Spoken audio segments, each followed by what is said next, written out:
He was barefoot, no older than 10, standing at the edge of a billionaire's estate with nothing but a tattered hoodie and an old German shepherd by his side. They weren't begging. They weren't lost. They were simply waiting for someone to see them, not just pass by. Inside, a man who thought he'd seen everything looked out and for the first time in years felt something. What happened next didn't just change one boy's life. It rewrote what it means to truly belong. Before we begin, where are you watching from? Drop your city or country in the comments below. And if you believe loyalty isn't earned with wealth, but with heart, hit that subscribe button. Because this one might just restore your faith in second chances. The late summer wind rolled low across the hills of Bitter Creek, Montana, drawing copper dust up from the valley floor and laying it gently across the pine fences of Greaves' estate. The estate, a sprawling 600-acre fortress of manicured grass, red-roofed kennels, and angular glass buildings, sat like a throne on the highest rise west of the Bitterroot Mountains. The sun hung heavy in the sky, its gold cutting sharp shadows through the flagstone courtyard, where guests in fine linen sipped amber drinks and laughed at things they didn't quite understand. Landon Greaves stood near the fire pit, his back straight, one hand in his pocket, the other clutching a half-empty glass of Dalmore 25. He was tall and broad-shouldered, his charcoal suit tailored within a thread's breadth of precision, and his silver hair swept back with practiced care. His sharp nose and angular jaw gave him the look of a hawk, a man born not to speak much, but to rule with silence. At 62, Landon wasn't just a billionaire, he was a symbol of Montana's raw willpower. He had built luxury hotels out of frozen ski towns, brokered real estate empires across 3 continents, and burned down anyone who stood in his path. But if there was one thing in the world that Landon respected more than power, it was control. And control had a name. Rex. The dog was a monolith of muscle and menace. A purebred German shepherd, nearing 6 years old, Rex was 110 pounds of coiled tension. His fur was black as coal down the back, fading into ash along the legs and muzzle. His left ear was notched, a relic from a training accident that sent 2 handlers to the hospital. His right eye had a tiny crescent scar that caught the light when he growled. But what unnerved most wasn't his appearance, it was his stillness. Rex didn't pace, didn't bark. He sat like a stone under the twisted oak tree near the edge of the courtyard, his chains sunk deep into the ground, his eyes always tracking. "Does he ever blink?" murmured a guest, a wiry man in a white blazer and tortoiseshell glasses. "No," Landon said, not turning. "He doesn't need to." Laughter fluttered. The group circled in closer, and the whiskey turned warmer in their hands. One of the women, Julia Cormack, a real estate investor from Denver with a tendency to interrupt herself, giggled nervously and nodded toward Rex. "I heard he bit a trainer's hand clean through the tendon. That true?" "Not quite," Landon said. "The tendon was shredded, yes, but the hand remained." The crowd exhaled as if watching a lion stretch behind glass. Then, with a subtle shift of his weight and that signature gleam in his eyes, Landon Greaves cleared his throat and lifted his glass high. "I've made fortunes on instinct," he said, voice deep and slow, the cadence of a courtroom orator. "And one thing I've learned, some creatures can't be tamed. You don't own a wolf. You walk beside it only if it lets you." He turned slightly, gesturing toward Rex without looking. "This dog, he answers to no one but me. And I like it that way." Someone chuckled, unsure whether it was a joke. "But I'm a fair man," Landon continued, "and I enjoy a challenge. So I'm offering $500,000 to anyone who can make Rex gentle. Not submissive, not sedated. Gentle." A hush fell. Ice clinked in abandoned glasses. "Do what no handler, trainer, or charlatan has done before. Sit him down. Make him trust. And the money is yours." More silence. Then murmurs. Then one brave soul, a young tech CEO with too much confidence and not enough caution, said, "Can we try now?" Landon smirked. "You may, but I'll call the ambulance first." A roar of laughter broke the tension. The challenge, absurd as it was, planted itself like a seed in every head present. Some saw danger. Others saw headlines. But none believed it possible. Unseen by most, near the kitchen entrance of the estate, stood a woman in her mid-50s. Marta, the head housekeeper, short and stocky, with thick auburn curls pinned in a loose bun, and eyes like river stones, had worked for Landon for nearly 2 decades. She rarely showed expression, but today something flickered across her face, something between concern and curiosity. Later that night, after the guests had gone, she stood near the oak where Rex still lay in shadow, the moonlight flicking silver off his collar. She raised her phone, quickly snapped a photo no flash, and tucked it away. She didn't say a word, but within an hour that image Rex, staring through the darkness with the intensity of a soldier awaiting command, found its way onto a quiet animal welfare forum, buried beneath posts about foster homes and lost mutts. Her caption read only, "Some creatures don't need to be broken, just seen." She didn't expect anything to happen. But something did, and it would begin not with a vet or a trainer or a millionaire influencer. It would begin with a boy no one noticed and a dog everyone forgot. The morning air in Bitter Creek was thin and cool, touched by the scent of pine sap and wood smoke drifting from scattered cabins nestled in the foothills. In one such cabin tilted slightly on its worn stone foundation and wrapped in flaking cedar panels, a boy stood barefoot on the porch, his hand resting on the back of a dog who leaned into the touch with a quietness that felt more human than animal.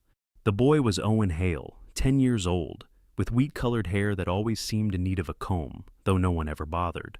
He was slim and small for his age, with hazel eyes that didn't sparkle but held a kind of slow-burning thoughtfulness. His flannel shirt was patched at the elbows, and the soles of his sneakers were peeling open like tired mouths. He had learned early how to blend into silence, how to shrink beside grown-up conversations, how to make his presence a whisper rather than a need. The dog beside him was Bruno, a German shepherd whose glory had long since faded into creaking joints and silvered fur. He was 13 years old, his back legs slightly bowed, and his left hind paw dragged faintly in the dirt when he walked. His muzzle was gray and uneven, his right ear tattered by old scar tissue, and his eyes, though clouded with age still, burned with something unmistakable. Memory. Not the sharp kind that recalls tricks and names, but the bone-deep kind that remembers fear, duty, and love. Bruno had once been a K9 officer, partnered with a man whose name he had stopped hearing long ago, but whose scent he still carried like ash buried deep in his fur. Their home was a cabin tucked against the tree line, far enough from town that mail came late and buses didn't run, but close enough that you could still hear the faint whistle of a passing train on quiet nights. It belonged to Martha Hale, Owen's grandmother, a sturdy woman with strong hands and a back slightly bent from years cleaning the church and mending coats for neighbors. Her voice was raspy from cigarette smoke and sermons sung too loud, and though she rarely smiled, she was the kind of woman who'd fix your roof without charging a dime and leave cornbread on your porch if she knew you were lonely. Martha had taken Owen in after his mother disappeared one rainy January when he was 7. No one ever found out where she'd gone. No note, no wreckage, just absence. But Martha never asked for explanations. She simply opened the door, showed Owen where the blankets were, and brewed chamomile tea like nothing had changed. That was the way of things in Bitter Creek. People left, and people endured. Bruno came a month later. Owen found him by the edge of the county dump, half buried in a torn blue tarp, whimpering through a fractured rib and a singed tail. It was Martha who'd let him bring the dog in, after one long look and a sigh that said she already knew there would be no stopping it. The vet, a retired man named Ellis, who worked out of a garage, said the dog had likely been injured in some kind of explosion. His ID chip was too damaged to trace, and the only clue to his past was a warped metal tag that read, K9, Unit 1089. "This dog's seen more than most of us," Ellis had muttered, wrapping the ribs with practiced care. "He shouldn't be alive." But he was, and he had Owen. Over the next 3 years, boy and dog stitched each other together. Bruno never barked, but he followed Owen like a ghost through woods and fields, his tail swaying in time with the boy's small, determined stride. Owen read to him at night old mystery novels from the town library, fantasy stories with heroes who wielded swords instead of words. On especially cold evenings, Bruno would curl close to the boy's legs beneath the patchwork quilt, his body trembling with pain he never vocalized. They didn't talk about loneliness. They didn't need to. It lived in both of them the way frost lived in the windows, silent, spreading, and inevitable. That morning, Owen knelt beside Bruno in the backyard, brushing burrs from the fur behind his ears. The radio on the kitchen sill crackled faintly local news, traffic reports, and something new. A man's voice, low and confident, announcing a $500,000 prize. Offering $500,000 to anyone who can tame Rex, not subdue him, not muzzle him, but make him gentle. Owen froze. He turned toward the radio, his eyes narrowing. Then slowly, deliberately, he stood and stepped closer, twisting the dial to raise the volume. Landon Greaves, the richest man in the county. His dog, a German shepherd, called Rex, was known throughout Montana for being untouchable. Dangerous, more beast than pet, people said. But Owen wasn't listening for the money. He was listening for something else. Bruno had lifted his head slightly, ears twitching. He didn't growl. He didn't move. But something in his gaze had changed, as if the name Rex had rung a bell deep inside an old hall that hadn't echoed in years. That night, Owen sat cross-legged on the floor, sketching in his notebook with a stub of charcoal. He didn't draw people or houses or birds like other kids. He drew paths lines that crisscrossed hills and woods, maps made only for him and Bruno. This time, he traced a new one that led from the cabin to Greaves' estate. When Martha shuffled in with a mug of warm milk, she caught a glimpse of the map. "You don't even know where that place is," she muttered. "I'll find it," Owen said quietly. She sighed and sat beside him, brushing his hair back. "It's not about the money, is it?" Owen shook his head. "No," and neither of them said anything more. Outside, the wind rose.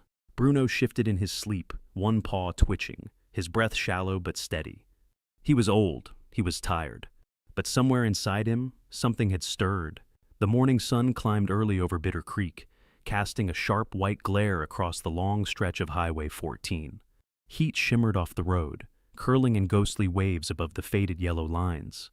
By the time Owen Hale reached the iron gate of Greaves' estate, his sneakers were dust-caked and flapping loose at the toes, and Bruno, the old German shepherd limping beside him, had paused 4 times just to catch his breath. The boy carried nothing but a folded map, tucked in his back pocket, and a bottle of water, half warm from the walk. He hadn't told his grandmother he was leaving that morning. He knew she wouldn't stop him, but she'd worry, and worry made her cough. Greaves' estate loomed behind the gate like something from another world. The walls were a mix of dark stone and steel, broken only by 2 large black gates with gilded accents shaped like rising hawks. A pair of cameras on silent hinges tracked every movement at the entrance. There was no intercom, no bell, no sign of welcome. Just shadow and precision. Owen walked up to the gate and stopped. He didn't knock. He didn't shout. He simply stood with his hand resting on Bruno's back, his eyes fixed forward. At 7:24 a.m., the estate was still half asleep. The staff, most of whom lived in housing on the backside of the property, were just beginning their routines, watering hedges, walking dogs, polishing the endless glass. The first person to spot the boy was Cliff Juergens, a broad-shouldered ex-military man who now worked as head of security. In his mid-40s, with a sun-browned face and salt-and-pepper stubble, Cliff was the type of man who didn't speak unless absolutely necessary. He wore his Navy uniform pressed and crisp, a Glock holstered at his side, and mirrored sunglasses that hid a constant simmer of suspicion. Cliff watched the boy from the shaded guardhouse, arms crossed over his chest. After a few minutes, he stepped outside, boots crunching over gravel, and stopped just short of the gate. Bruno lifted his head but didn't move. Owen raised his chin. "You lost, kid?" Cliff's voice was flat, not unkind, but not curious either. "No," Owen answered quietly. "You got business here?" "I heard about the dog, Rex. I want to try." Cliff let out a sharp exhale, something close to a laugh but without warmth. You want to try with Rex? That dog nearly tore a man's femur off last year. What do you weigh, 90 pounds soaking wet?" Owen didn't reply. He kept his eyes steady. Cliff shook his head. "Go home. This isn't a place for games." He turned and walked away. But Owen didn't leave. From inside the estate, on the far edge of the garden rows, a young man named Eli Boone had paused mid-rake. Eli was 22, lanky with wind-tossed brown hair, and a permanent squint from too much sun and too little sleep. He worked the grounds 3 days a week to help pay for online classes he never talked about. Quiet by nature, Eli noticed things others overlooked, cracks in stone, bird song and machines. and people who didn't belong but didn't try to. He saw the boy at the gate before most, watched as the older man turned him away, and saw the way Owen stayed. Not pleading, not pacing, just waiting. By 10 a.m., the sun was overhead, cruel and bright. Owen stood in the same spot. He poured the last of his water into his palm and let Bruno drink from it, small sips like holy offerings. Bruno's tongue was cracked at the edge. His legs shook faintly, but his eyes remained forward. The delivery van driver for Greaves' estate, a middle-aged man named Randall, portly with thin hair and a baseball cap that said, "Keep America Fed," saw the pair as he drove past. He rolled down his window. "They're not going to open for you, kid. That dog's a monster. Go home before it's you on the news." Owen said nothing. By noon, two of the kennel staff young women in matching polos walked by on their lunch break, whispering and laughing behind hands. "He's still there? Seriously?" they'd one asked. "Maybe he thinks Greaves is giving out lemonade too." They didn't stay to see the way Owen adjusted Bruno's collar to keep it from chafing his scarred neck. At 3:15 p.m., the shadows began to stretch, and the heat settled into bone-deep exhaustion. Bruno had lain down at last, head resting on Owen's foot. The boy hadn't eaten, hadn't spoken again. But still, he stayed. From the west garden, Eli approached the main house. He paused at the rear steps, brushing dirt from his hands, and hesitated before knocking on the side entrance to the staff wing. Inside, the head housekeeper, a tall, stern woman named Lenora Kemp, opened the door. She was in her 50s, slim with steel-gray hair pinned in a perfect coil, and a voice clipped like a metronome. Lenora had worked for Landon Greaves longer than anyone, and loyalty to her was a matter of pride, not preference. "There's a boy at the gate," Eli said, voice careful. "We're not taking visitors." "I know, but he's been there all day, with a dog, not begging, not moving." Lenora narrowed her eyes. "Press? No, doesn't look like he's here for money either." For a moment, the two stood in stillness. Then Lenora's lips pressed into a line. She didn't like things out of order, but something in Eli's tone carried weight. "I'll inform Mr. Greaves," she said. As Eli turned to go, she added, "Did he give his name?" Eli glanced back. "No, but the dog did." By the time the afternoon haze began to settle over Greaves' estate, the sky above Bitter Creek had turned a washed-out blue, cloudless and merciless. The sun, though softer now, still clung to the gravel paths and metal gates like it had something to prove. Owen Hale stood exactly where he had all day, his posture straight, hand resting on Bruno's flank, his eyes unwavering. Bruno lay beside him, not asleep but resting, ears half tilted, eyes half closed, body tense like a coiled spring that had forgotten how to uncoil. Inside the estate, the message from Lenora Kemp reached Landon Greaves just as he was finishing a late lunch. The dining room was vast, all marble and shadow, lined with oil paintings of stallions and mountain peaks. Landon sat at the end of a long, polished table, eating alone as usual, a half-finished glass of Syrah in one hand and a thin fork in the other. He had never liked interruptions during meals, but Lenora did not knock without reason. "She said the boy's been here since morning," Lenora said, her voice clipped and crisp. "Hasn't begged, hasn't shouted, just waited." Landon didn't look up. "For what?" "Your dog, the challenge." That made him pause. He set down his fork and wiped the corner of his mouth with his napkin, as if preparing for something ceremonial. "Let's see the fool," he muttered. Minutes later, Landon emerged onto the front veranda, his footsteps heavy and deliberate against the stone. He wore a navy dress shirt open at the collar, sleeves rolled to the elbows, revealing strong forearms lined with veins and age. His face, sharp-edged and stern, looked carved from limestone, weathered but unyielding. A faint scar ran just under his left cheekbone, long since faded but still etched deep enough to catch the light. As he stepped into view, Owen looked up. He didn't move, didn't blink. Bruno stood not fast, not stiff, but with quiet purpose, and took 2 steps forward. His paws moved over the gravel with the hesitation of age but the memory of command. He stopped in front of the gate, barely an arm's length from Landon, and raised his head. Landon froze. It was subtle at first, a tightening of the jaw, a flicker across the eyes, but to those who knew him, it would have been astonishing. Landon Greaves, the man who outstared senators and CEOs, had just hesitated. He stared at Bruno, and something in his posture crumbled. Not visibly, not fully, but something inside bent. The dog's eyes were not sharp or threatening. They were steady, amber and weathered, and in them flickered something ancient. Recognition, maybe? Or memory? Landon took one slow breath, then another. He spoke without breaking eye contact. "Where did you get this dog?" Owen stepped closer. "He found me 3 years ago." Landon's voice was low, like dry leaves across stone. "He looks like another dog from a long time ago." Bruno didn't bark, didn't move. He just stood. Owen glanced down at his companion, then back up. "I didn't come here to win anything," he said. His voice, though soft, didn't waver. "I just thought maybe your dog needed to know he's not the only one." Landon finally looked at the boy. He studied him, not just the smudges on his cheek or the ripped knee of his jeans, but the stillness in his stance, the certainty that seemed impossible for a 10-year-old to possess. Landon had spent his life surrounded by people who talked too loud, moved too fast, and never meant what they said.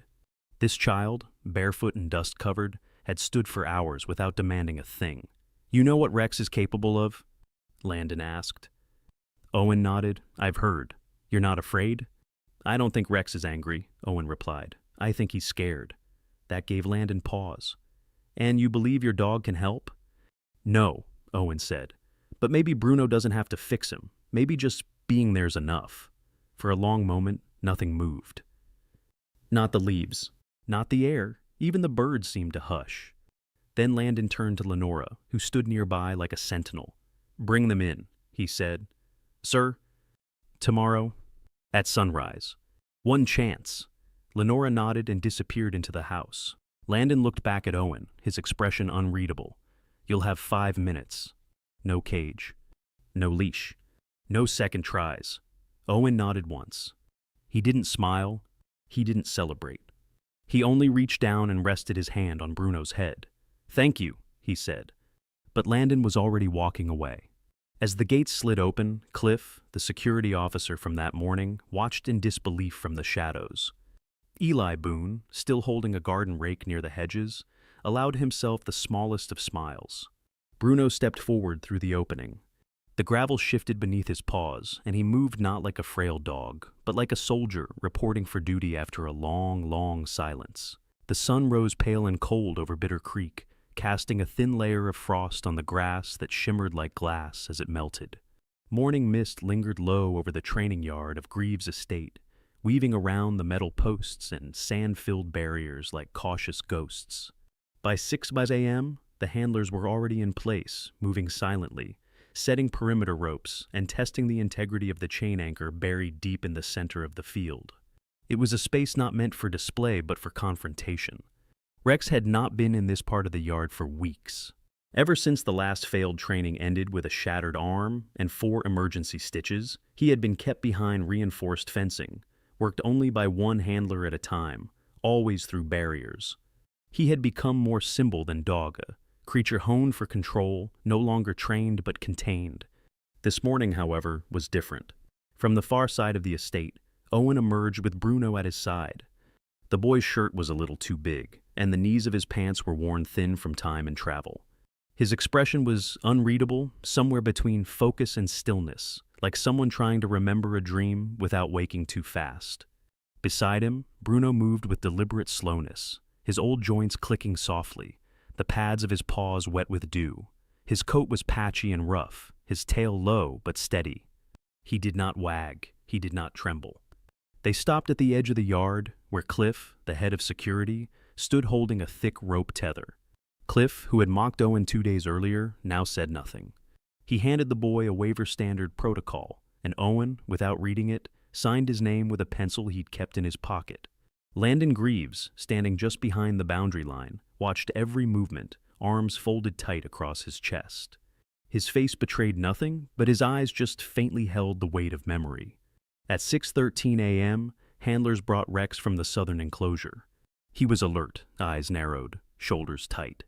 His coat gleamed with health, freshly brushed, the black and rust color stark against the morning gray. He wore a military-grade collar connected to a long tether clipped into a post drilled deep into concrete. As the handlers backed away, Dana Alvarez, the youngest among them, stood to the side. She was a quiet woman in her late 20s with a lean frame and a calm, neutral face. Raised by her grandfather on a ranch in eastern Oregon, Dana didn't talk much unless it mattered. And this morning, it mattered. She was the only one who had volunteered to stay near the yard, just in case. Owen led Bruno to the edge of the tether's reach and then stepped back. He didn't pet the old dog. He didn't whisper commands. He simply knelt in the grass outside the boundary rope and let the rest happen. Rex immediately felt the change. He stiffened, teeth bared, and let out a guttural growl, low, thunderous, enough to make several of the staff flinch. Bruno did not respond. He stood still for a breath, then slowly, deliberately sat down. Not in challenge, not in fear. In presence. The growl faltered.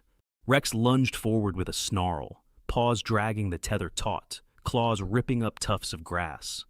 Bruno didn't flinch. He didn't even blink. He remained seated, gaze soft, slightly to the side, offering Rex space, not dominance. The field held its breath. From behind the shrubs that lined the yard, Eli Boone, rake tucked under his arm, phone half hidden in his sleeve, began filming. His breath fogged the screen as he whispered, "You're gonna want to see this later." Rex circled, pacing. His breath came heavy, clouds of heat rising from his nostrils. His tail lashed once, twice, then stilled. Bruno didn't move. Minutes passed. Then Rex stopped. He stood at the far end of the tether, watching Bruno, panting, confused. There was no fear to attack, no threat to overpower, just stillness. He stepped forward. Just one paw, then another. Bruno looked at him now, not full on, but enough to say, "I see you." Rex paused. Then, without command, without force, he sat. The silence that followed was deafening. 100 beats of air where nothing moved, nothing stirred. Eli stopped filming. His phone trembled in his hand. Dana exhaled hard, blinking back something she didn't want anyone to notice. Cliff took off his sunglasses and rubbed his temple with the back of one hand. Across the field, Landon Greaves remained still. His arms had fallen to his sides, forgotten. In the distance, a lone bird called once, twice, then fell silent again. Owen stood and walked slowly toward Bruno. Rex watched but did not rise. Bruno turned his head, rose shakily, and stepped closer to Rex. Their noses nearly touched. For a moment, they simply breathed the same breath. No growl. No bark. Only recognition. Eli's video, later uploaded quietly that evening under the title, "The Old Dog Who Silenced the Beast," would gain 4,000 views in the first hour. Then 20,000. By morning, it would have surpassed 100,000. Messages would flood in from former handlers, K-9 veterans, and families of rescued dogs. People would call it a miracle, a turning point. But in that moment, it was none of those things. It was just one old dog who did not bow, and one feared dog who no longer needed to roar. The evening after the encounter, the sky over Bitter Creek melted into a pool of lavender and rust. The sun dipped low behind the jagged horizon, casting long, reaching shadows across the estate. The training yard was quiet now, the boundary ropes coiled away, the footprints already fading into the grass. Owen and Bruno had been given a guest room in the southern wing of the estate, a room usually reserved for visiting veterinarians or contractors, with clean white sheets and a window overlooking the Pine Ridge. But Owen didn't sleep. He sat at the foot of the bed, barefoot, watching Bruno breathe softly on the rug. The old dog twitched in sleep, a faint movement of the paw, as though chasing something he once knew and had almost forgotten. In the main house, Landon Greaves stood alone in a locked room he hadn't entered in over a decade. The storage room was narrow and lined with heavy oak cabinets, the air cool and tinged with the smell of old paper and cedar dust. Boxes were stacked high, some labeled, most not. It was a room built to be ignored, memories put away neatly, like debts not worth paying off. He moved without speaking, the floor creaking beneath his polished shoes. His hand, firm but hesitant, reached for a gray storage box on the third shelf. It had no label, only a faded brass clasp and the soft smell of smoke. Inside were folders with water-stained labels, black and white photographs, and one worn manila envelope marked Unit 1089, K-9 File, Officer Greaves. He drew a breath and opened it. The top photo hit him like a blow. A young man, tall, wide-shouldered, with a crooked smile and bright eyes, stood in uniform beside a dog. The dog was unmistakable. Bruno, younger, stronger, fur dark and full. The same ears, the same patient eyes. Beneath the photo, the service report, Sergeant Michael Greaves. K9 partner, Bruno. 11 confirmed deployments. Last assignment, structure fire, Rosebend Chemical Plant. Date, October 14th, 2008. Officer deceased. Dog not recovered. Landon closed his eyes. He had been 25 when his father died. Too proud to cry at the funeral. Too angry to ask what really happened. For years he believed the dog had died too. No one told him otherwise. Maybe they thought it would help. Or maybe they didn't know how to find the words. He hadn't asked. A faint knock sounded at the door. It was Lenora, her silhouette tall and precise against the amber hallway light. "Sir, I thought you might want to know. The boy is resting." "And the dog? He brought something in." Landon turned. "What do you mean brought something?" "He left it near the porch." "A ball?" "Old leather. Torn." Landon didn't reply at first. Then he brushed past her, walking toward the front steps. She followed a few paces behind, watching him carefully.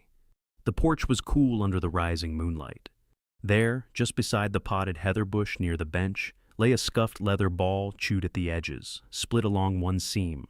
Faded letters stitched into the side read MG. Landon bent to pick it up, and the moment his fingers closed around the familiar roughness, the world shifted. It wasn't the object. It was the weight. The memory of his father tossing that ball to a young Bruno in the backyard. The dog catching it midair, tail wagging, paws kicking up dirt. He'd been 12 then. His mother had been alive. There had been laughter. And then so many silences. He stood there for a long time, not moving, not breathing deeply. Just feeling. The weight of years.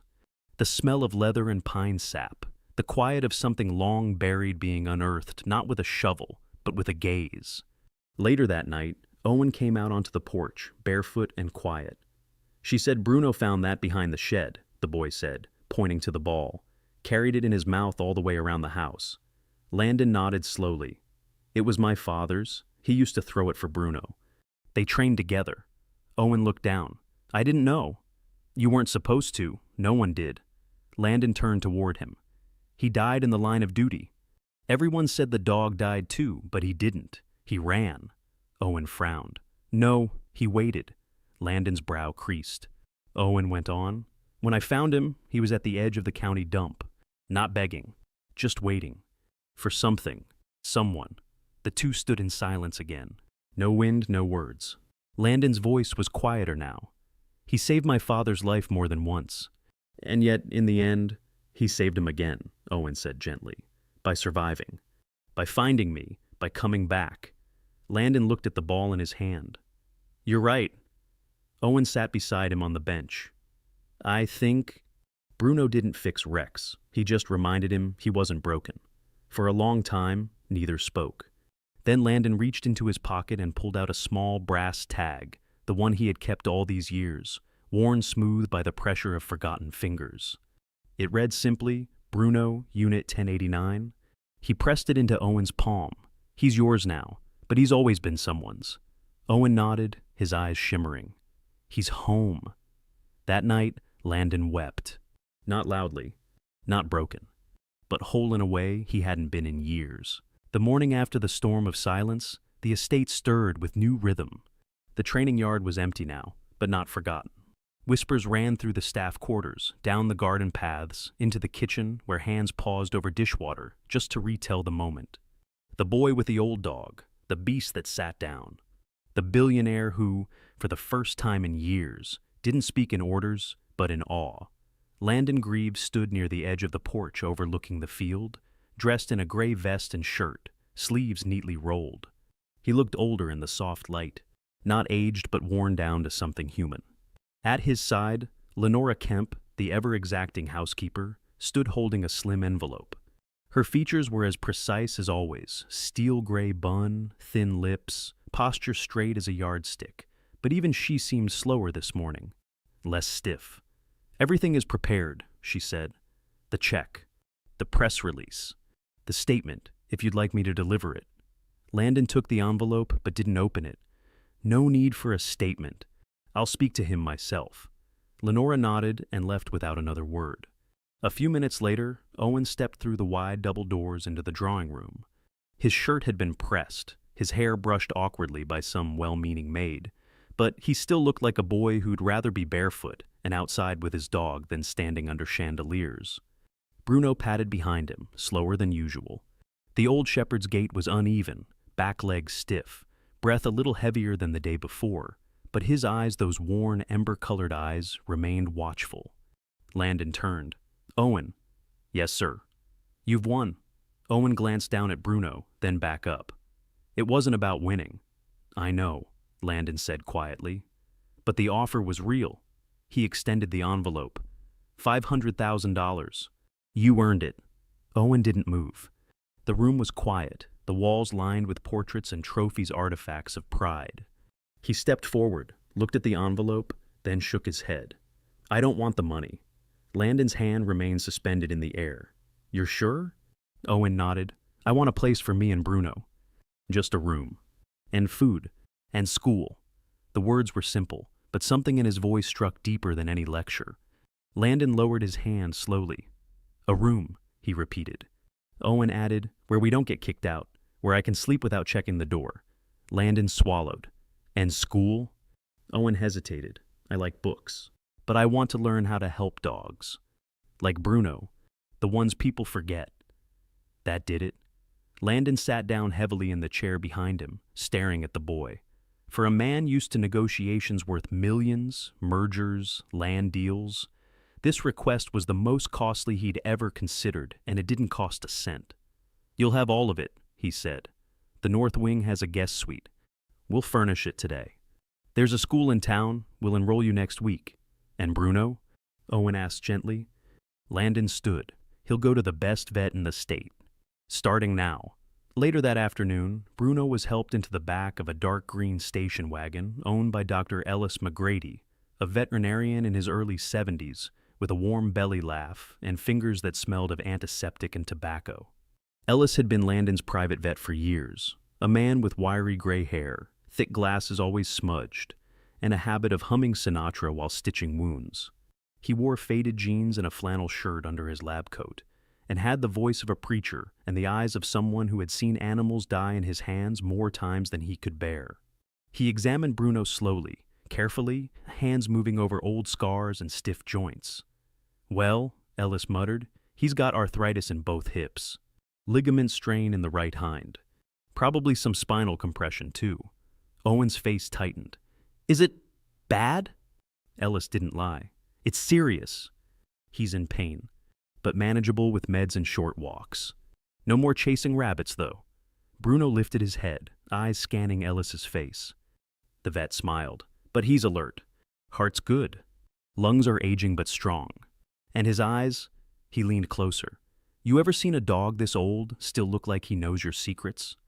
Owen shook his head. Ellis sat back, folded his arms. "Dogs like this, they don't happen by accident.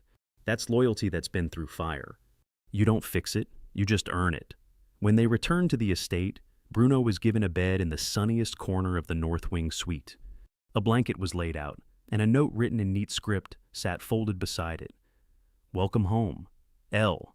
That evening, as the sky turned to amber and the trees threw long shadows across the estate lawn, Landon watched from the balcony as Owen read quietly beside Bruno. The boy's lips moved with each word, his hand resting gently on the dog's side. Landon turned away and whispered something no one heard. But later, in the estate library, he opened the books Owen had borrowed, notes scribbled in pencil in the margins, diagrams circled with purpose. Canine nerve systems, canine history of Montana, rehabilitation after combat. Not about the money. Never was. The morning began like many others at the estate, soft and unhurried. Mist hung low over the fields beyond the pines, and the cool of early spring clung to the porch railings into delicate drops of dew. The trees along the southern border stood in quiet procession, their new leaves trembling in the hush, and the wind moved slowly, as if it too sensed that something sacred was near. In the quiet shade beneath one of those trees, 3 figures lay nestled close together. Owen, now nearly 13, curled slightly on his side, one arm draped across the tawny shoulders of Bruno, whose chest rose and fell in slowing rhythm. Beside them sat Rex, no longer the wild-blooded creature he once was, but still regal, strong-backed, with a thick coat streaked now with silver. His eyes were alert but softened, and his gaze rested not on the yard, but on the two beside him. Bruno's breath had grown thin through the night. He had not whimpered, had not stirred, but remained steady, as if holding on just long enough. The old dog's body had changed in the past months. His fur had grown sparser, his joints more fragile, his tail rarely lifted. Yet nothing had dimmed in his eyes. He still met Owen's glance with something ancient and patient, something that had outlived orders and pain and time. And this morning he was simply still. Owen stirred first, his hand rising slowly to rest on Bruno's ribcage.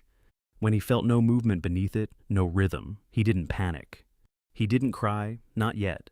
He simply laid his cheek against the old dog's side and closed his eyes and whispered one word: "Thank you." They buried Bruno that afternoon under the tree where he had always liked to lie, in the patch of sun that came through just past noon.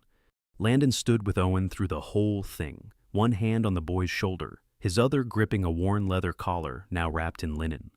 Dr. Ellis McGrady attended quietly, hat in hand, his old boots polished for once, his eyes rimmed red. Lenora stood behind them all, wearing gray, hands clasped before her. The staff came in quiet waves, groundskeepers, cleaners, even Dana from the kennels, her sleeves rolled high and dirt still fresh on her palms. Eli Boone came with his phone tucked away and his camera turned off. But it wasn't just the estate. Word had traveled far, families Owen didn't know, veterans who had worked with dogs, a retired officer from Missoula who once saw Bruno in the Rosebend fire, people who had seen the video, people who had felt something shift. They gathered in rows, in silence, not for spectacle, but to witness. A child spoke, a girl with freckles and a pink ribbon in her braid. Her name was Callie, 10 years old, the daughter of a rescue volunteer. She had only met Bruno once but wrote a poem and read it in a shy, trembling voice. Some dogs bark, some run, some protect. But a few, they stay. Even when they're tired, even when it hurts. They stay. When the ceremony ended, a simple wooden marker was set at the foot of the grave. On it, carved by hand in the grain, were the words Landon himself had chosen. Not all need fixing, some just need someone to stay. 2 weeks later, the Greaves estate was formally renamed. The new sign, etched in oak and hung on wrought iron gates, read, "Bruno's Sanctuary, a place for the forgotten." It became more than a name. Within 6 months, the sanctuary took in 12 abandoned dogs. Some were senior canines from shelters who had no one left. Some were former canines like Bruno cast aside when their usefulness expired. Others were mutts left by roadsides, trembling and raw-boned. No one was turned away. Owen began volunteering in earnest. By the time he turned 16, he was enrolled in a veterinary science program in Missoula, his tuition covered by a scholarship Landon had created in Bruno's name. Rex, once feared, now patrolled the property like a gentle sentry. He still moved with quiet power, but the fire that once needed to be tamed had found new purpose. Every morning he walked Owen to the gate, and every evening at precisely 5 he sat by the hearth waiting, as if time were just another leash he now understood. And Landon changed, not outwardly at first. He still wore his press shirts and signed deals, still kept silence like a habit, but he listened more, walked more, sat on the porch at dusk beside a boy who once asked for nothing but a bed and a school. Sometimes he even smiled. There were hard days still. Bad weather, sick dogs, empty beds that would never be filled again. But something had softened in the bones of the estate. Something that had been cold for too long now breathed with quiet warmth. One morning, under the same tree where Bruno had lain, Owen found Rex lying there, head tilted toward the sunrise. The boy sat beside him, opened a book, and read aloud. He didn't need to check if Rex was listening. He knew he was. Sometimes God doesn't send angels with wings. He sends them with fur thinned by age, a limp in their step, and a gaze that still waits for someone to believe again. Bruno didn't just grow old. He didn't just survive. He returned to heal a boy who had been forgotten, to calm a beast that no one dared approach, and to remind a hardened man that love never truly dies, it just waits. He was never loud, never fast, never flashy. But when everything else had failed, commands, money, strength, he stayed. And sometimes staying is the loudest kind of miracle. So maybe the next time you see a child sitting alone on a bench, or an old dog resting near the edge of a shelter cage, don't look away. Don't assume the story is already over. Because miracles don't always come with trumpets. Sometimes they pad softly across a porch at sunrise. Sometimes they carry leather balls from forgotten sheds. Sometimes they lie still beneath the trees, having done all they were ever meant to do. And if this story stirred something in you, if it reminded you of a dog, a person, or even a moment that changed you, leave a comment below. Share their name.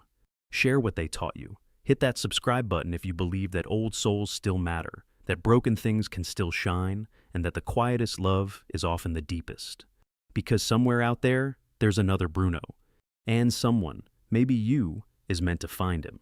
May God bless your heart, your home, and every living being you've ever helped, whether they walk on 2 legs or 4. And if you believe in second chances, type Amen in the comments.